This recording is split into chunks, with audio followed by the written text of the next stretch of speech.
ఒకరోజు ఫాక్స్ మళ్ళా నీళ్ళు తాగనికి వెళ్ళినప్పుడు టార్టాయిస్ చెప్పింది, మనము అడవి మొత్తం ఒకసారి రౌండ్ వేద్దామా అని చెప్పింది. ఫాక్స్ కూడా సరే అనింది. టార్టాయిస్ చెరువు నుంచి బయటకు వచ్చి వాళ్ళిద్దరూ అడవి మొత్తం రౌండ్ కొడుతుంటే ఒక చీత కనిపించింది.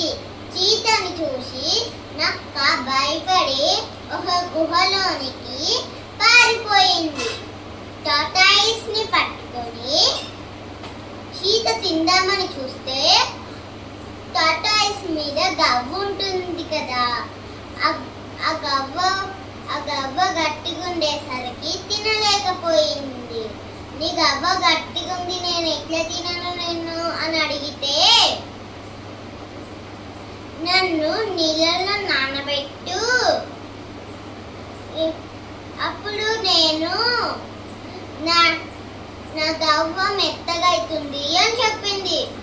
చీత టార్టాయిస్ మాట విని టార్టాయిస్ ఏ చెరువులు ఉంటుందో ఆ చెరువులని నానబెట్టింది.